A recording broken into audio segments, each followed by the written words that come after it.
Hey guys, so if you're looking at this video, you're bouncing back and forth, or maybe you're just coming back to watch the questions that are specific to AB. So question 5 is a question that's on the AB portion, not on the BC. And so it's asking us here to find what is the value from -4 to 7 of f of x. And so in this case right here, we're not going to use f of b minus f of a because we don't have a way of getting the antiderivative of f. We have a graph of f right here. And so we're going to just find the area underneath the curve to get the value of this integral. So the area underneath this curve will be easier to find if I break this into kind of parts right here. So this rectangular part is 6. This part right here is 1/2. This right here will be the area of a semicircle, which is going to be pi times by r squared divided by 2.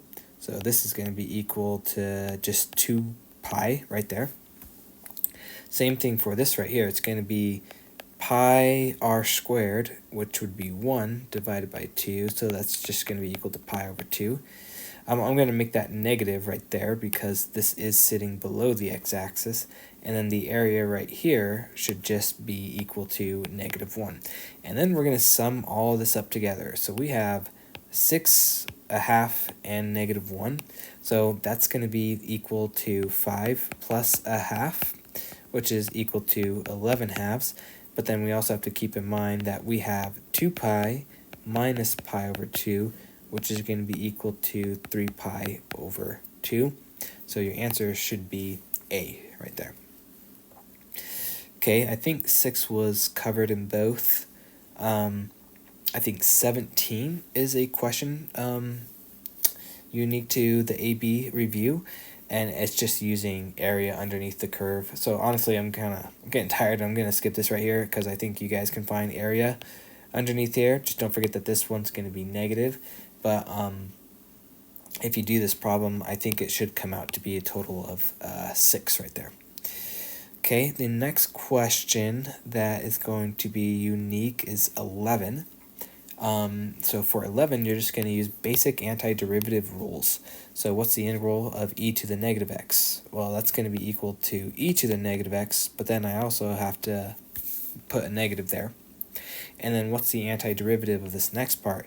Well, notice that we have a constant over a linear factor. So that's going to, don't forget the 3 is just going to be constant, but the antiderivative of a constant over a linear factor is natural log of 2x. But we also have to divide by 2 because of the chain rule that's taking place right there. And so 3/2 natural log of 2x and then plus c. So that's 11 right there. And then,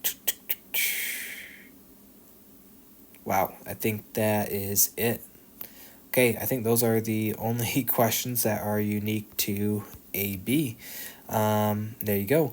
And then as far as the free response question, you'll just have to look at the BC video just at the end, and I cover it there. Okay, hope that helps, guys.